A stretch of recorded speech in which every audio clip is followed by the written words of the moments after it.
آپ کے لیے میں اپنی زندگی کے تجربے سے جو میں آپ کو آج پیغام دینا چاہتا ہوں، اور میں چاہتا ہوں ساری زندگی یہ باتیں یاد رکھنا. یہ میری ساری زندگی کا تجربہ ہے کہ دیکھیں انسان وہ بڑے کام کر کے جاتا ہے اور اس کا نام ہوتا ہے دنیا میں، وہ نہیں ہوتا جس میں اللہ نے عقل زیادہ دی ہو، جس میں تعلیم زیادہ ہو، جو بڑے پیسے کے گھر میں پیدا ہو. وہ انسان اوپر جاتا ہے جس کی سوچ بڑی ہوتی ہے، جس کی خواب بڑی ہوتی ہے.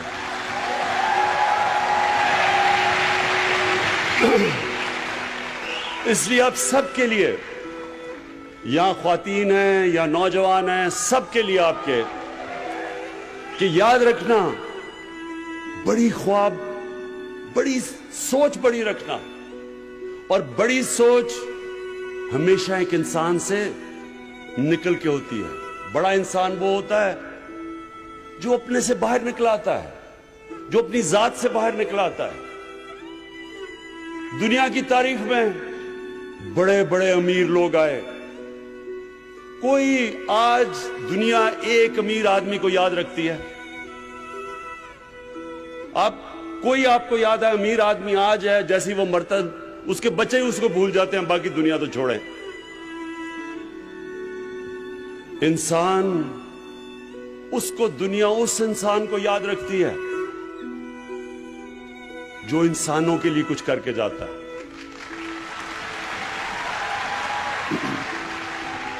اس لیے جس کو greatest man in human history, جو ایک 100 گریٹسٹ مین کی جو ایک کتاب ہے، اس میں نمبر 1 ہمارے نبی صلی اللہ علیہ وسلم ہے.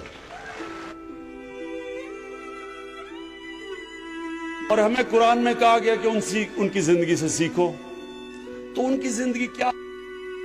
بار بار اگر آپ نے بڑا انسان بننا ہے، نوجوانوں، اگر آپ نے بڑا انسان بننا ہے تو ان کی زندگی کو بار بار پڑھو، سمجھو وہ کیا ہے، کیسے، کیا چیز تھی ان میں، کیا کوالٹیز تھی کہ انہوں نے دنیا کی تاریخ ہی بدل کے رکھ دی. سب کے لیے میں ہمیشہ کے لیے آپ نے یہ چیزیں یاد رکھنی ہیں. دیکھیں اللہ نے کیوں کہا؟ اللہ نے ان کو اپنا حبیب کہا. انہوں نے کہا ان کی زندگی سے سیکھو.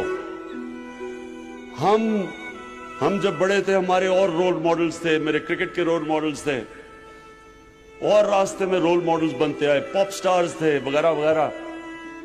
ابھی بھی لوگ جو بزنس میں ہوتے ہیں وہ بل گیٹس کو رول ماڈل بنا لیتے ہیں، یا اور جو سٹیو جابز وغیرہ وغیرہ. لیکن یہ یاد رکھیں کہ یہ کوئی بھی ان کے پیر کی مٹی کے بھی برابر نہیں پہنچ سکتے.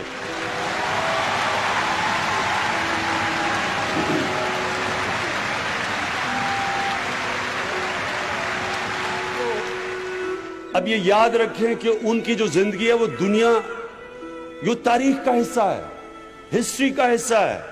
ہمیں پتہ ہے وہ کب پیدا ہوئے، کب انہیں ہجرت کی، کب اس دنیا سے پردہ کیا، ایک ایک ڈیٹ پتہ ہے ہمیں.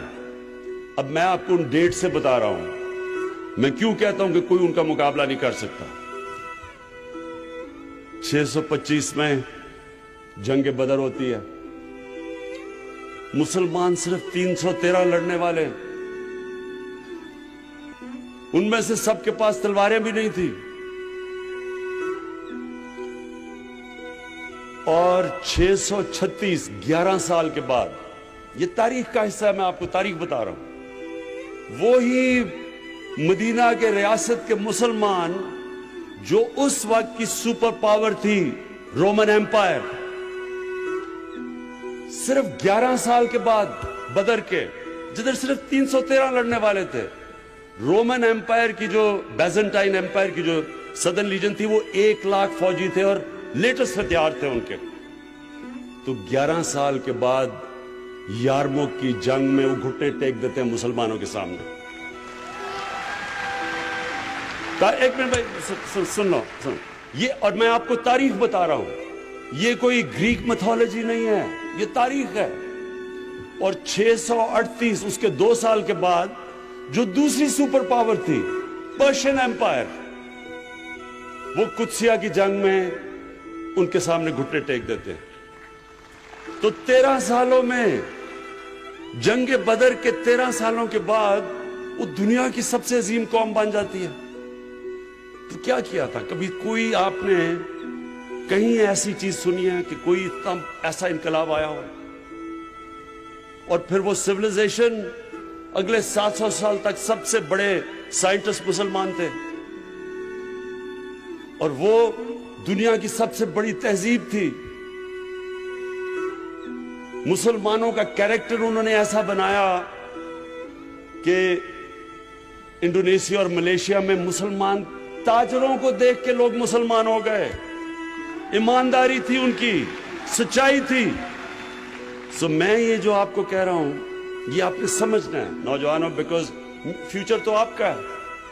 تو آپ نے ایک چیز سمجھنی ہے, نمبر 1 سب سے امپورٹنٹ چیز یہ کہ ہمارے نبی صلی اللہ علیہ وسلم نے انسانوں کو بدلا.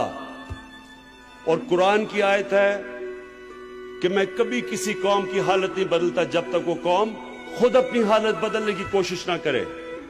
یعنی کہ اگر ہم نے نیا پاکستان بنانا ہے تو حکومت ایک طرف کوشش کرے گی اور قوم دوسری طرف کوشش کرے گی, مل کے